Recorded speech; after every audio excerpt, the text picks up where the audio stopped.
हाल ही में बांग्लादेश ने social media पर एक ऐसा विवाद खड़ा कर दिया जिसने भारतीय जनता को चौंका दिया। बांग्लादेश के ग्रेटर मैप का मामला तब शुरू हुआ जब मोहम्मद यूनुस और उनके सलाहकारों ने सोशल मीडिया पर एक पोस्ट साझा की। इस पोस्ट में उन्होंने बांग्लादेश का ऐसा नक्शा दिखाया जिसमें भारत के कुछ हिस्सों को भी शामिल कर दिया गया था। इस नक्शे में पश्चिम बंगाल, असम और त्रिपुरा के कुछ क्षेत्रों को बांग्लादेश का हिस्सा बताया गया था। आप जो नक्शा देख रहे हैं वह इसी विवाद का हिस्सा है। इसे देखकर लगता है कि बांग्लादेश ने भारत के चिकन नेक एरिया को खत्म करने की कोशिश की है, लेकिन वास्तविकता से इसका कोई लेना देना नहीं है। इस नक्शे को देखकर भारतीय जनता में गुस्से की लहर दौड़ गई। भारत ने इस मामले को गंभीरता से लिया और तुरंत कार्रवाई की।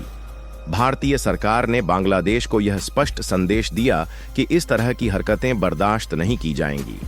भारतीय जनता ने भी सोशल मीडिया पर इस मुद्दे को उठाया। इसके बाद बांग्लादेश ने कुछ ही घंटों में इस पोस्ट को डिलीट कर दिया।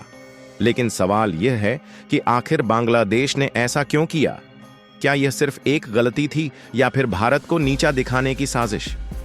इस विवाद के बीच बांग्लादेश एक और बड़ी समस्या का सामना कर रहा है। वहां की जनता भुखमरी की कगार पर है। मोहम्मद यूनुस सरकार ने भारत से 50,000 टन चावल की मदद मांगी है। आपको बता दें, एक टन में लगभग 907 किलोग्राम चावल होता है, यानी बांग्लादेश 4 करोड़ 53 लाख किलोग्राम चावल की मांग कर रहा है। अब सोचिए, एक तरफ बांग्लादेश भारत के क्षेत्रों पर दावा कर रहा है और दूसरी तरफ भारत से चावल की मदद मांग रहा है। यह विरोधाभास हैरान करने वाला है।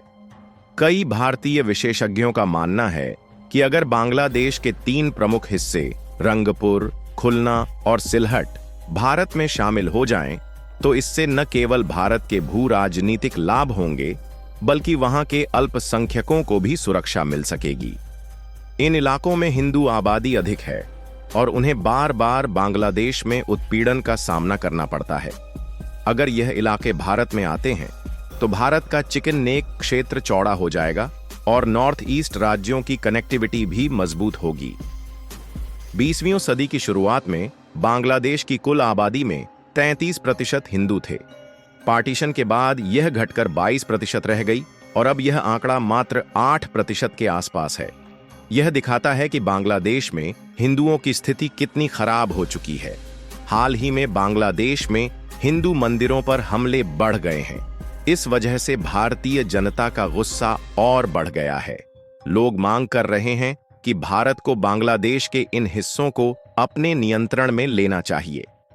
मोहम्मद यूनुस और उनके सलाहकारों का ग्रेटर मैप वाला कदम कहीं न कहीं भारत को उकसाने की कोशिश है, लेकिन जब भारत ने कड़ा रुख अपनाया तो उन्हें तुरंत यह पोस्ट डिलीट करनी पड़ी। हालांकि यह पहली बार नहीं है जब बांग्लादेश ने भारत के खिलाफ इस तरह की हरकत की हो। पिछले साल दुर्गा पूजा के दौरान बांग्लादेश ने हिल्सा मछली के निर्यात पर रोक लगा दी थी। यह मछली बंगाल में दुर्गा पूजा के दौरान काफी महत्व रखती है। अब सवाल यह है कि क्या भारत को बांग्लादेश को 50,000 टन चावल की मदद करनी चाहिए? एक ओर भारत ने हमेशा जरूरतमंद देशों की मदद की है, लेकिन दूसरी ओर बांग्लादेश की हरकतें भारत के हितों के खिलाफ रही हैं। कुछ लोगों का मानना है कि भारत को मानवता के नाते चावल भेजना चाहिए, लेकिन यह मदद एक कड़े संदेश के साथ होनी चाहिए ताकि बांग्लादेश भविष्य में ऐसी हरकतें न करे। इस विवाद ने अंतर्राष्ट्रीय स्तर पर भी ध्यान खींचा है। बांग्लादेश की आंतरिक स्थिति खराब हो रही है। वहां की जनता भुखमरी और बेरोजगारी का सामना कर रही है। ऐसे में बांग्लादेश को भारत से संबंध सुधारने की कोशिश करनी चाहिए। बांग्लादेश और भारत के बीच यह विवाद केवल नक्शे या चावल तक सीमित नहीं है। यह दोनों देशों के रिश्तों और भविष्य की दिशा को दर्शाता है। भारत ने हमेशा अपने पड़ोसियों की मदद की है, लेकिन यह देखना दिलचस्प होगा कि भारत इस बार क्या कदम उठाता है। आपकी राय में भारत को क्या करना चाहिए?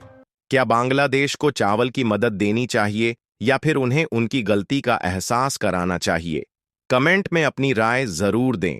अगर आपको यह वीडियो जानकारी पूर्ण लगा हो तो इसे लाइक करें, चैनल को सब्सक्राइब करें और अपने दोस्तों के साथ शेयर करें। जय हिंद।